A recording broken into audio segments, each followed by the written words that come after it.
Hello friends, Namaste. Welcome to my channel for another video on Bajrang Punia in Asian Games। और उनके जो performance हुआ है Asian games में वो बहुत ही निम्न स्तर का हुआ है, तो इसके वजह से सोशल मीडिया या वेरियस जो प्लेटफॉर्म्स हैं तो वहां पे चर्चा होना स्टार्ट हो चुका है। तो आज हम लोग ये जो वीडियो है, इस वीडियो में हम लोग देखेंगे कि ये जो एक स्पोर्ट्स पर्सन था या आप बोल दीजिए एक प्लेयर था, वो कैसे पॉलिटिशियन बन गया, हम उसके ऊपर चर्चा करेंगे। एट द सेम टाइम इनका जो अभी काम है, ये स्पोर्ट्स का जो स्पिरिट है, ये जो स्पिरिट को अफोर्ड नहीं कर पा रहा है, इसके बदले में ये क्या कर रहे हैं, एक्टिविज्म में सबसे ज्यादा इन्वॉल्व हुआ, आप बोल लीजिए पास्ट में भी इन्वॉल्व हो चुका है। इसके बारे में हम लोग चर्चा करेंगे। इसके बाद हम लोग चर्चा करेंगे कि ये पॉलिटिक्स की वजह से क्या हुआ है कि एक जो चैंपियन हमारा स्टार चैंपियन था वो लॉस हो चुका है। तो और ये जो इंसिडेंट हुआ है ना, इससे बहुत आपको सीख मिलेगा, तो इसके ऊपर भी हम लोग इस वीडियो में चर्चा करेंगे। And at the same time हम लोग ये भी देखेंगे कि just because to get into मतलब डायरेक्ट एंट्री की वजह से क्या हुआ है कि उन्होंने एक्टिविज्म स्टार्ट कर दिया या उन्होंने क्या किया था, जो प्रोटेस्ट करना स्टार्ट कर दिया था। तो ये कितना एथिकल है या अनएथिकल है एज ए स्पोर्ट्स पर्सन, ये सब के बारे में इस वीडियो में चर्चा करेंगे। तो फ्रेंड्स चलिए इस वीडियो को शुरू करते हैं। पहले हम लोग देख लेते हैं कि देखिए एशियन गेम्स के बारे में हम लोग थोड़ा बाद में बात करते हैं, ठीक है। पहले देख लेते हैं कि इनका पास्ट परफॉर्मेंस, ठीक है, ओलंपिक में आप बोल लीजिए या आप बोल लीजिए एशियन गेम्स, एशियन चैंपियनशिप, कहीं पे भी इनका परफॉर्मेंस बहुत ही अच्छा है एंड सराहना परफॉर्मेंस उन्होंने दिया है। उन्होंने इंडिया के लिए मोर देन 7 गोल्ड उन्होंने अर्न किया है और उसकी वजह से इन्हें जितना भी रिस्पेक्ट इंडिया में दिया जाता है तो इसकी वजह से दिया है। इनका देखिएगा गोल्ड, सिल्वर और ब्रोंज कितना मेडल दिया है, मैं यहाँ पे अटैच कर दूंगा। तो इनका पास्ट परफॉर्मेंस बहुत ही अच्छा है, तो इसमें तो कोई डाउट है ही नहीं। अब आ जाते हैं एशियन गेम से। देखिए इशू किया एशियन गेम से ही स्टार्ट हुआ है। एक्चुअली इशू तब स्टार्ट हो गया था रेसलिंग प्रोटेस्ट में, लेकिन हम फॉर टाइम उसको थोड़ा साइड करते हैं, हम लोग बात डिस्कस कर लेते हैं कि एशियन गेम्स में इनका क्या परफॉर्मेंस है। देखिए एशियन गेम्स में इन्होंने क्वालिफाई कर लिया था, मतलब जो होता है क्वार्टर फाइनल टाइप, तो वो उन्होंने कर लिया था, लेकिन उन्होंने क्या किया, सेमीफाइनल में जाके बहुत ही एकदम गंदा वाला प्रदर्शन किया, ठीक है।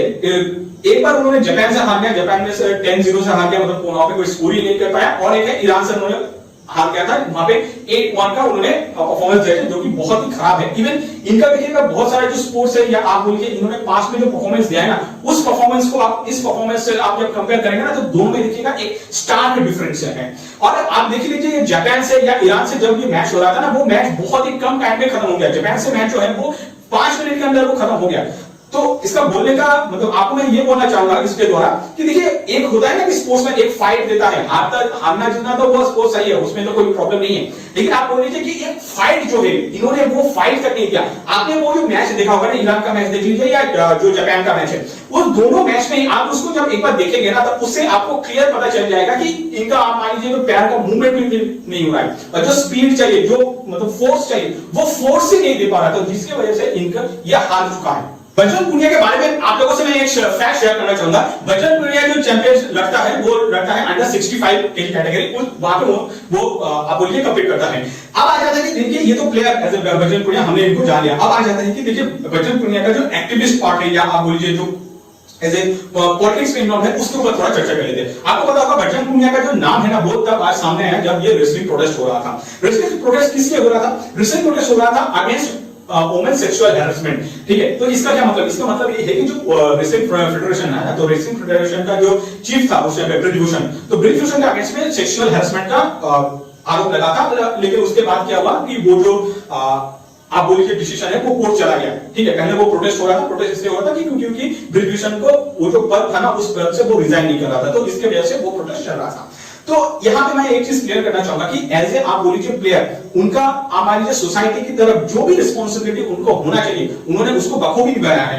इवन ना इससे क्या हुआ है कि देखिए ये जो स्पेशली जो इंस्टीट्यूशन है, इंस्टीट्यूशन में जो सेक्सुअल हैरेसमेंट होता है टुवर्ड्स वुमेन, तो ये बंद हो जाएगा, ठीक है। एट द सेम टाइम आप देखिएगा ये जो इंस्टीट्यूशन है ना, धीरे धीरे रिफॉर्म होना भी स्टार्ट हो जाएगा। एंड वो स्टार्ट इसलिए होगा क्योंकि बजरंग पुनिया जैसे ये जो जितना प्लेयर है ना, ये आगे आके वुमेन जो सेक्सुअल हैरेसमेंट है इसके ऊपर इन्होंने आवाज उठाई, और इसकी वजह से क्या हुआ है, उन्होंने क्या किया, अपना जो कैरियर है ना उसको भी दांव लगा दिया। तो उन्होंने जो काम वुमेन रेसलर के लिए किया है वो बहुत ही अच्छा है, उसको आपको सराहना चाहिए। अब आ जाते हैं कि देखिए ये तो हो गया कि उन्होंने एज ए ह्यूमैनिटी की तरफ से उन्होंने बहुत अच्छा काम किया है, ठीक है। अब आ जाते हैं as a player.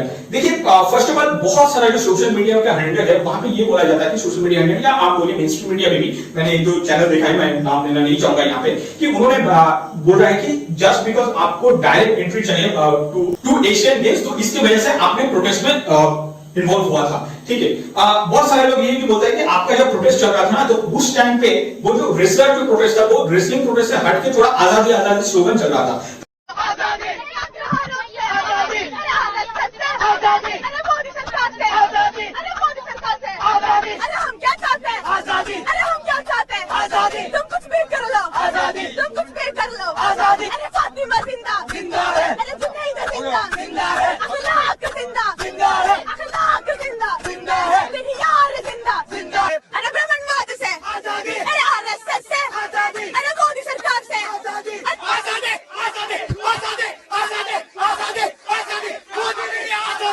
RSS, ब्राह्मणवाद, Modi Yogi, यहाँ क्या मतलब है इन सब? बोला मेरे पास रिकॉर्डेड है। You are here to support wrestlers ना? तो आजादी स्लोगन का क्या मतलब है? यहाँ ब्रिज भूषण की बात होनी चाहिए। आप इस आंदोलन को कमजोर कर रही हैं इस प्रकार के नारों को लगा के। We are demanding the arrest of the Brij Bhushan and तो इसके लिए वो जो बहुत लोग ये भी बोल रहे हैं, वो जो प्रोटेस्ट था वो एंटी नेशनल उनको कैप्चर कर लिया था, लेकिन बजरंग पूनिया ने क्या किया था, उस टाइम पे उस प्रोटेस्ट को कंटिन्यू कर लिया। उसका ये मतलब है कि जो एंटी नेशनल एलिमेंट को जितना एक स्पेस देना चाहिए था ना, तो बजरंग पूनिया ने वो स्पेस दे दिया। तो ये भी उनके ऊपर आरोप लगता है, और इसकी वजह से देखिए एशियन गेम्स से तो इन्होंने हार गया है, ठीक है। इसके बाद ये लोग क्या करेगा, अब ये ट्रैक्टर लेकर नहीं चले, मतलब जाएगा प्रोटेस्ट करने के लिए। तो बोलने का तात्पर्य ये, देखिए एज ए स्पोर्ट्स पर्सन आपका जो मतलब कॉन्सेंट्रेट होना चाहिए, या आप बोल लीजिए आपका जो प्रायोरिटी होना चाहिए, वो प्रायोरिटी कहां होना चाहिए? वो प्रायोरिटी होना चाहिए आपका स्पोर्ट्स के इन्वॉल्वमेंट होना है, या वहां पे कुछ अच्छा करना है। लेकिन आपने वो सब नहीं किया, आपने ये क्या किया, उसके बदले में एक प्रोटेस्ट में चला गया। और वो जो प्रोटेस्ट चल रहा था ना, जब आपको पता चल गया था कि वहां पे एंटी नेशनल एलिमेंट आ चुका है, इवन दैट आफ्टर दैट कि आपने क्या किया, उसको हवा दिया। इसके बाद बहुत ये जो स्पोर्ट्स पर्सन है, ये स्पोर्ट्स पर्सन को देखिए हम लोग क्या करते हैं, एक आइडल की तरह मानते हैं, ठीक है। इसको हम लोग एक इन्फ्लुएंसर की तरह देखते हैं, ठीक है। मतलब मान लीजिए आपने कुछ किया होगा, तो आपको जितना भी फॉलो करता है वो लोग भी वही काम करेगा, तो आपको मतलब थोड़ा बहुत भी रिस्पॉन्सिबल होना चाहिए। लेकिन बजरंग पूनिया के केस में क्या हुआ, उन्होंने ये रिस्पॉन्सिबिलिटी नहीं उठाया। एट द सेम टाइम आप देखिएगा स्पोर्ट्स पर्सन का क्या काम है, स्पोर्ट्स जैसे आप क्रिकेट खेलते हैं, तो आपका जो परफॉर्मेंस होना चाहिए, या आपका कुछ भी कन्वर्सेशन है, that has to be restricted within that field, ठीक है। इवन आप जब फुटबॉल खेल रहे हैं, तो आपका मान लीजिए कोई भी कन्वर्सेशन हो रहा है, या आप किसी से कम्युनिकेट कर रहे हैं, तो वो मान लीजिए ऑलवेज एक फील्ड के अंदर ही होता है। आप बाहर जाके अपना जो पर्सनल जो भी आपका मैटर है, वो एक काम कोशिश कीजिएगा कि आपका जो भी स्पेस होता है, तो उस स्पेस के अंडर करने के। लेकिन आप जब उस स्पेस मतलब personal space, eight the same time आपका जो प्रोफेशनल स्पेस, इससे हटके आप जब कुछ भी काम कर रहे हैं ना, तो वो क्या होता है, उसको हर कोई फॉलो करता है। आप बोल लीजिए आपको थोड़ा बहुत पीछा भी करता है, मतलब आप मान लीजिए कोई कहीं पे जा रहे हैं, तो वहां पे क्या होता है कि बहुत सारा कैमरा आपको फॉलो करता है। तो इसकी वजह से क्या होता है कि ये जो इन्फ्लुएंसर को थोड़ा रिस्पॉन्सिबल होना चाहिए। लेकिन बजरंग पूनिया ने ऐसा कुछ भी काम नहीं किया है। उसके बाद उन्होंने जो हार्ड वर्क दिखाना था, वो हार्ड वर्क रिंग के अंदर दिखाना था। लेकिन उन्होंने क्या किया, वो हार्ड वर्क रिंग के अंदर नहीं दिखाया, उन्होंने वो हार्ड वर्क दिखाया कहां दिखाया, वो दिखाया है दिल्ली के जो आप बोल लीजिए एक जगह है, तो मतलब जो प्रोटेस्ट जहां पे हो रहा था, वहां पे उन्होंने सबसे ज्यादा हार्ड वर्क किया था। लेकिन लॉजिकली तो कहां करना चाहिए था, वो रिंग के अंदर। तो यहाँ पे एक सवाल होता है कि बजरंग पूनिया क्या सच में प्रोफेशनल है, क्या नहीं है। सिंस यहाँ पे क्या हो रहा है कि प्रोफेशनलिज्म के ऊपर क्वेश्चन उठ रहा है, तो आप देखिए उन्होंने जब धरना किया था ना, वो धरना प्रदर्शन सच में बहुत अच्छा हुआ था, ठीक है। उसके वजह से बहुत सक्सेस भी आया, और उसी के वजह से मतलब आपको हो सकता है कि बहुत लोग इसको एग्री नहीं करेगा, लेकिन मैं इसको एग्री करता हूं कि उनकी ही वजह से ये जो ब्रिज भूषण यादव उनको चेयरमैन पद से हटाया गया है, और ये जो वुमेन का जो थोड़ा सेफ्टी का इशू था ना, उसके लिए आया है। लेकिन उन्होंने ये जो धरना है, जो धरना प्रदर्शन, वो बहुत अच्छा किया है, ठीक है। ओवरऑल आप जब इसको समराइज करेंगे या इसको आप थोड़ा एक साथ देखने की कोशिश करेंगे, तो उन्होंने ये किया है। लेकिन जब क्वेश्चन ये आता है कि आप एशियन गेम्स में कितना अच्छा प्रदर्शन कर रहे हैं, तो वहां पे आंसर इज 0। तो उसका मतलब ये है कि पॉलिटिक्स में यू आर 100, ठीक है, activism you are 100, but in games जो आपका बैक है, या आप बोलिए जिसके लिए आप यहाँ पे आए हैं, या आप बोलिए जिसके वजह से आज आप यहाँ पे हैं, वहां पे you are 0। That is why क्या हो रहा है कि बहुत सारे लोग ये क्वेश्चन उठा रहे हैं। इसके बाद हम लोग आ जाते हैं कि देखिए दो चीज यहाँ पे मैं छोड़ रहा हूं। एक है देखिए बजरंग पूनिया ओनली रिस्पॉन्सिबल नहीं था, ठीक है, ये एकदम क्लियर है, तो इसको भी मैं कवर करूंगा। एट द सेम टाइम जो federation wrestling federation of India, इन दोनों का भी जो इस यहाँ पे क्या भूमिका था, तो इसके ऊपर भी हम लोग चर्चा करेंगे। लेकिन पहले और एक डायरेक्शन में हम लोग आ जाते हैं, वो है देखिए ये जो एशियन गेम्स में इंडिया का एक शर्मनाक हार हुआ है। तो हम लोगों ने क्या किया है कि जो मेडल टेलिंग है, तो उसमें मोर देन 100 मेडल हमने जीत लिया है। बट ये जो आप देख रहे हैं ना कि जो रेसलिंग में हमारा जो प्रदर्शन है वो बहुत ही खराब प्रदर्शन है। तो इसके लिए जिम्मेदार कौन है? इसके लिए जिम्मेदार क्या बजरंग पुनिया है? इसके लिए जिम्मेदार की गवर्नमेंट ऑफ इंडिया है? इसके लिए जिम्मेदार क्या बीजेपी है? या इसके लिए जिम्मेदार रेसलिंग फेडरेशन ऑफ इंडिया जिम्मेदार है? तो इसके ऊपर हम थोड़ा डिस्कस कर लेते हैं।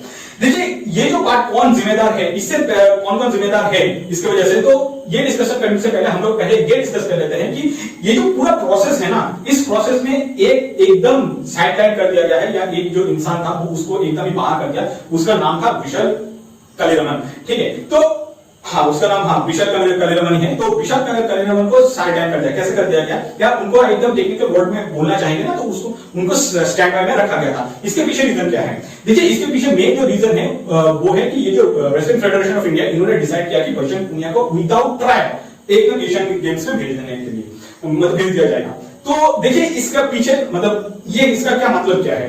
देखिए विदाउट ट्रायल का मतलब होता है कि मान लीजिए आप one of the best champion in India, तो आपको क्या करना पड़ता है? इंडिया का जो बेस्ट चैंपियन है उनसे कंपीट करना पड़ता है, ठीक है। उसके बाद आपका सिलेक्शन होना चाहिए, और ये होना चाहिए। ये हर जगह होता है, ये क्रिकेट में होता है, फुटबॉल में होता है, हॉकी में होता है, हर जगह पे ही होता है।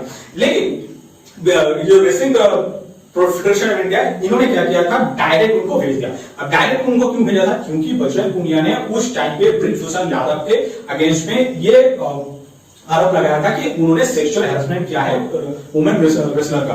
तो इसके वजह से उस टाइम पे रेसलिंग फेडरेशन हो गया या बीजेपी हो गया या सेंट्रल गवर्नमेंट, उन्होंने क्या किया? उन्होंने अपना जो भी अपने पास जो अस्त्र शस्त्र था वो डाल दिया, और इसके वजह से वो चला गया डायरेक्ट एशियन गेम्स में। और ये स्टैंड बाय में क्यों रहा? क्योंकि देखिए ये क्या है, 4 या 5 मैच उन्होंने अकेले देना था, और उनका जो परफॉर्मेंस था ना, बजरंग पुनिया का जो परफॉर्मेंस था उससे बहुत अच्छा था। लेकिन इनको स्टैंड बाय में इसलिए रखा, मान लीजिए बजरंग पुनिया का मान लीजिए चोट हो गया, कुछ हो गया, तो उसके बाद इनको खिलाया जाएगा, तो इसके वजह से इनको स्टैंड बाय करवा दिया। अब इससे हुआ क्या है? देखिए इससे ये चीज हुआ है कि ये जो विशाल कलेरमन है, तो भाई विशाल कलेरमन ने 4-5 साल या 8-9 साल जो दिया था ना, उसको पूरा बर्बाद कर दिया। ये जो रेसलिंग के जो खिचड़ी यहाँ पे पक चुका है, तो इसकी वजह से। और इसके लिए जिम्मेदार कौन है? इसके लिए आज हम लोग बोल सकते हैं कि विशाल मतलब ये जो ब्रिजभूषण जिम्मेदार है, या बजरंग पुनिया जिम्मेदार है, गवर्नमेंट ऑफ इंडिया जिम्मेदार है, बीजेपी जिम्मेदार है, रेसलिंग फेडरेशन ऑफ इंडिया है, सब हर कोई इसके लिए जिम्मेदार है। लेकिन जिम्मेदारी से क्या होता है कि आप उनका जो मान लीजिए ये 9 साल वेस्ट हो गया ना, ये 9 साल उनको कोई दे नहीं सकता। और उन्होंने क्या बोला था? उन्होंने तो बस यही बोला था कि देखिए आप बस ट्रायल करवा दीजिए, आप इंडिया में इंटरनल एक ट्रायल कर दीजिए, जो यहाँ पे बेस्ट जाएगा हो जाएगा, यही तो सिंपल चीज बोला था। और ये जो बजट सर, ये स्टैंड बाय वाला तो बिल्कुल गलत है। ट्रायल देनी चाहिए आगे जाने के लिए। हम भी तो इतने सालों से मेहनत कर रहे हैं, हमारा क्या फायदा रहेगा फिर मेहनत करने का? ट्रायल देके कोई भी जाओ जो अच्छा होगा वो जाएगा। मैं तो यही वो कर रहा हूँ। अब देखो यहाँ 4 कुश्ती 5 कुश्ती हुई है सारी।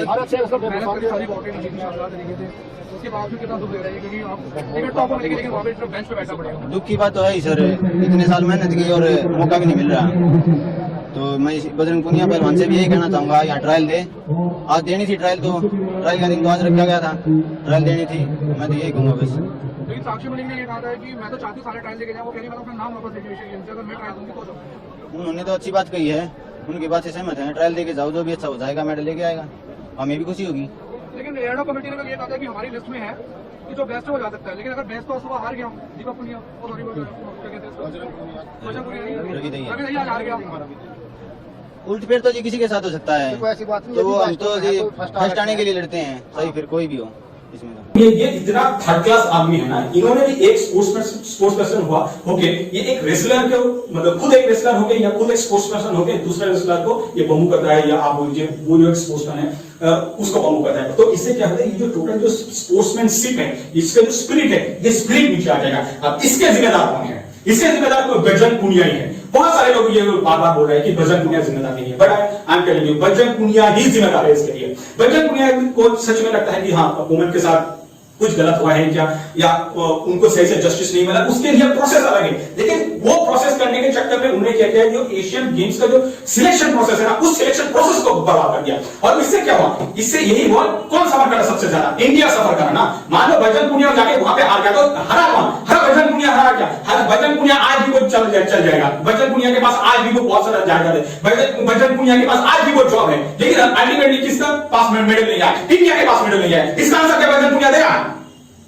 ये भी हम लोग देखिएगा कि ये जो विशाल कलिरमन है, इनको किसी ने सपोर्ट नहीं किया, इसको कोई बीजेपी का नेता ने भी उनको सपोर्ट नहीं किया, किसी ने सपोर्ट नहीं किया। हर कोई क्या कर रहा है कि मान लीजिए उनके पास हो गया कि हाँ ये प्रोटेस्ट चल रहा है तो इसको कैसे कॉम्प्रोमाइज कर लेते हैं, हाँ क्या कॉम्प्रोमाइज करते हैं, 10 वोट मिल जाएगा, 4 वोट मिल जाएगा। लेकिन ये 10 वोट 4 वोट के चक्कर में क्या हुआ कि इंडिया के पास मेडल नहीं है, तो अल्टीमेटली इंसल्ट किसका हुआ, इंडिया का हुआ। और इंडिया का क्या मतलब है, पूरा 140 करोड़ जो लोग था उसका सर झुक गया। और इसके लिए जिम्मेदार कौन है, इसके लिए जिम्मेदार बजरंग पुनिया ही है। और ये जो रेसलर जो फेक एक प्रोटेस्ट था ना, उस फेक प्रोटेस्ट को जो लोग सपोर्ट किया था, बहुत सारे लोग ऑपोजिशन भी सपोर्ट किया था, उस टाइम गवर्नमेंट भी सपोर्ट किया था, तो गवर्नमेंट भी इससे भाग नहीं सकता। इसके बाद हम लोग आगे थे कि ये जो प्रोटेस्ट था, हमने तो देख लिया कि बजरंग पुनिया का क्या क्या फॉल्ट है। हम लोग आप आगे थे कि as a institution federation of India इसका क्या फॉल्ट है। फर्स्ट ऑफ ऑल आप देख लीजिए, जैसे मैंने आपको पहले ही बोला, ये जो रेसलर फेडरेशन ऑफ इंडिया, इन्होंने क्या किया था, पहले मैं आपको बोलता हूं कि बजरंग पुनिया ने, सॉरी ब्रिजभूषण ने ये बोला था कि अभी जो जितना सिलेक्शन होगा तो वहां पे कोटा नहीं होगा, ठीक है। तो कोटा नहीं होगा, उसके वजह से क्या होगा, हर किसी को ट्रायल देना पड़ेगा, ट्रायल के बाद आपको मतलब जाना है, जाइए, मतलब आपका सिलेक्शन होगा। बोलने का तात्पर्य यही है। इसके बाद ही रेसलर प्रोटेस्ट स्टार्ट हो गया। अब बजरंग पुनिया को ये तो पता चल गया कि देखिए ये जो ब्रिजभूषण, इसका फर्स्ट ऑफ ऑल मैं आपको बोलूं, ये जो पूरा वुमेन हैरेसमेंट का ये केस ब्रिजभूषण यादव के पास रखा है ना, ये अभी कोर्ट में है। लेकिन कोर्ट का जब आप एक दो स्टेटमेंट आप जब देखेंगे ना, तो उसे क्लियर पता चल चुका है कि ब्रिजभूषण यादव ये जिम्मेदार है। मतलब वो ऐसा नहीं कि उसको 100% ये निर्दोष है, आप इसको नहीं बोल सकते, ठीक है। थोड़ा बहुत एरर होगा, लेकिन आप 100% ये मतलब निर्दोष है नहीं बोल सकते। तो ये जो पूरा प्रोसेस में जिम्मेदार कौन है, ब्रिजभूषण यादव। तो ये फर्स्ट वो एक ट्रिगर हुआ। उसके बाद ये जो रेसलर बजरंग पुनिया, ये भी वो प्रोटेस्ट को कोई और डायरेक्शन पे लेके गया, तो वो भी जिम्मेदार है। इसके बाद हम लोग आ जाते हैं कि ब्रिजभूषण यादव एक 70 साल का आदमी है, ठीक है। एक्चुअली बुरा तो बोलना चाहिए क्योंकि इनको भी रिस्पेक्ट देना नहीं चाहिए, बट ठीक है, फॉर टाइमिंग हम लोग सिविलाइज्ड वर्ल्ड से बिलोंग्स करते हैं, तो इसकी वजह से हम लोग ये करते हैं कि इसको मान लेते हैं कि वो 70 साल का आदमी है। तो बजरंग पुनिया ने ये सोच लिया कि ये तो 70 साल का आदमी है और उस ये तो गया, ठीक है, हम इसको मार के करा देगा। तो इसी तरह क्या हुआ कि वो जो रेसलर प्रोटेस्ट था ना, वो रेसलर जीत गया। अब बजरंग पुनिया को ये पता नहीं था कि वहां पे एशियन गेम्स में जब आप जाएंगे ना, वहां पे आपका जो एज है 29, उससे आप नीचे जो एज है 24-25, उस लड़कों से आप फाइट कर रहे हैं। उनका जो स्पीड है, उसका मूवमेंट है, उससे आप फाइट कर रहे हैं। तो उनको ये सब नहीं पता था, तो उसके वजह से उन्होंने क्या किया, उसको ये सोच लिया, ये तो बजरंग पुनिया को मैंने हरा दिया, एक बीजेपी का एमपी को हरा दिया, तो मैं तो चैंपियन हूं, मैं खुद हीरो हूं, मुझे कोई दूसरा टीम बोलेगा कि मैं हीरो हूं कि नहीं, मैं अपने आप को खुद मानता हूं कि मैं हीरो हूं, तो इसकी वजह से मैं ही जीतूंगा। और ये लेके वहां पे गया और वहां पे पड़ा थप्पड़ 10, और अल्टीमेटली किसको थप्पड़ पड़ा, पूरा 140 करोड़ लोगों को थप्पड़ पड़ गया। अब जैसे मैंने आपको पहले बोला कि ये जो पूरा प्रोसेस है ना, कि जो मेडल नहीं आया, इसके लिए जिम्मेदार, सबसे ज्यादा जिम्मेदार है ये wrestling federation of India. Wrestling federation of India क्यों जिम्मेदार है? देखिए, first of all wrestling federation of India जिम्मेदार इसलिए है क्योंकि इनके ही वजह से ये हमारे पास मेडल नहीं आया। इसके पीछे भी रीजन, इन्होंने ये अलाउ कर दिया कि हाँ ठीक है, मतलब तुम्हारा एज हो चुका है, तुम्हारा स्पीड नहीं है, तुम्हारा मूवमेंट नहीं है, तब भी तुमको भेज दिया। लेकिन जो क्वालिफाइड था उसको आपने नहीं भेजा। अल्टीमेटली जो आप मान लीजिए, जो आप बोल लीजिए एक प्रोसेस होता है या रूल्स एंड रेगुलेशन, उसमें ट्विक किसने किया या उसमें कुछ चेंजेस करना था, उसको वो चेंज किसने किया, वो किया था रेसलर फेडरेशन ऑफ इंडिया। इन्होंने क्या, आप लोग नेशनल्स नहीं खेलना चाह रहे, कहा ये सर कोई नहीं खेलेगा, जितने आ रहे हैं कोई नेशनल नहीं खेलेगा। हम खिलाड़ी सारे सीधे ओलंपिक्स में जाने को तैयार हैं। लेकिन हरियाणा कुश्ती संघ जैसे ब्रजभूषण शरण सिंह जी हैं, वैसी ही हरियाणा की फेडरेशन बना दी गई है। जो नई फेडरेशन बनाई गई है वो उनके ही जैसे लोग हैं। सभी स्टेट में ऐसा है। ना उसमें बजरंग पुनिया ने किया था, ना उसको ब्रिजभूषण यादव ने किया था, तो ये दोनों ने नहीं किया था। लेकिन अल्टीमेटली ये जो काम बहुत अच्छा जो काम किया था वो था wrestling federation of India. Eight the same time देखिएगा कि ये जो रेसलिंग फेडरेशन ऑफ इंडिया, ये रेसलिंग फेडरेशन ऑफ इंडिया ने क्या किया कि ये जो आप बोल लीजिए विशाल कलिरमन है, विशाल कलिरमन का इवन अलाउ भी नहीं किया कि वो कंप्लीट कर पाए। तो ये इसके लिए भी कौन जिम्मेदार है, इसके लिए भी ये जो रेसलिंग फेडरेशन ऑफ इंडिया ये भी जिम्मेदार है। इसके बाद देखिएगा कि देखिए आपको मान लीजिए एशियन गेम्स में और कुछ मेडल मिल जाता तो आपको डायरेक्ट ओलंपिक में चांस मिल जाता एंट्री, ठीक है। तो लेकिन अब ये तो हार गया है। हार गया का मतलब क्या है, ये जो कैटेगरी था ना, इस कैटेगरी से इंडिया आउट हो चुका है। तो इसके लिए भी कौन जिम्मेदार है, इसके लिए भी wrestling federation of India. Now आपको सच में एक्टिविज्म करना है ना, एक्टिविज्म करने के लिए देखिए प्लेस होता है। एक स्पोर्ट्समैन है, एक स्पोर्ट्समैन का डेफिनेटली एक सोशल रिस्पांसिबिलिटी रहता है। लेकिन आप मान लीजिए एक स्पोर्ट्स पर्सन है, लेकिन आप करना चाहते हैं पॉलिटिक्स या एक्टिविज्म, तो उससे क्या हो, मतलब आप वो करिए, डेफिनेटली कीजिए, तो उसके लिए कीजिए। ये जो स्पोर्ट्स पार्ट है ना, इसको आप छोड़ दीजिए। देखिएगा, मैं आपको एग्जांपल देता हूं, एक दो एग्जांपल। देखिएगा, बहुत सारा जो जितना बड़ा बड़ा हमारा इन्फ्लुएंसर है ना, वो सारा ये जो बेटिंग ऐप है उसको प्रमोट करता है, ठीक है। उससे एक गलत नेगेटिव इंपैक्ट जाता है। एट द सेम टाइम आप मान लीजिए ये जो बजरंग पुनिया ने जो काम किया, इससे एकदम जो नेगेटिव इंपैक्ट आएगा वो पूरा रेसलिंग पार्ट जो कल्चर है इंडिया में उसके ऊपर आएगा।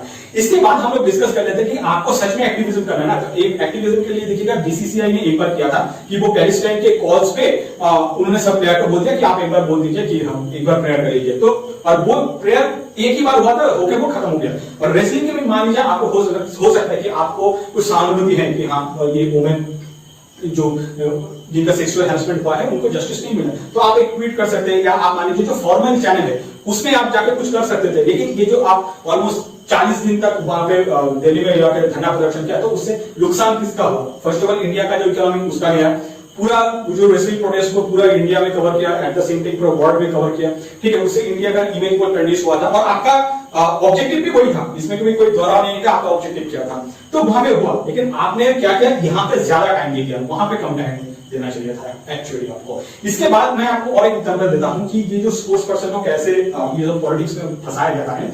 एक एग्जांपल के लिए मैं आपको बोलता हूं, ये जो अर्शदीप सिंह है, अर्शदीप सिंह का देखिएगा, उन्हें आई थिंक वो T20 था, T20 में उनका परफॉर्मेंस उतना अच्छा नहीं था, तो इसके वजह से उनको ट्रोल करना स्टार्ट कर दिया था। और बाद में पता चला वो जो जितना ट्रोल हुआ था ना, वो ट्रोल हुआ था सब पाकिस्तानी हैंडल था, कोई इंडियन हैंडल नहीं था। लेकिन उस टाइम पे बहुत सारे लोग ये भी बोल दिया कि नहीं, अर्शदीप सिंह को ट्रोल इसलिए किया गया है क्योंकि वो सिख था। देखिए, कोई भी स्पोर्ट्स पर्सन के लिए ना जो आउटकम है और जो रिजल्ट है वो ही इंपॉर्टेंट करता है, या वो मैटर करता है। आपने इंडिया को नहीं जितवा पाए तो यही मैटर करता है, ठीक है। बहुत सारे लोग इसको जस्टिफाई करता है कि बोलते नहीं ये हार जीत नहीं है। जब आप एक फोर्सेस ऑफ एक्टिविज्म के अंडर आते हैं ना, तब हार जीत आपके फेवर में होने, मतलब हारना तो आपका अगेंस्ट में चला जाएगा, जीतना ही एक आपका फेवर में जाता है। तो ये चीज याद रखिएगा। और एक चीज होता है कि बहुत सारे लोग, ये जो जितना स्पोर्ट्स पर्सन होता है ना, ये लोग सोच लेते हैं कि they are above institution. No, ये बहुत ही गलत चीज है।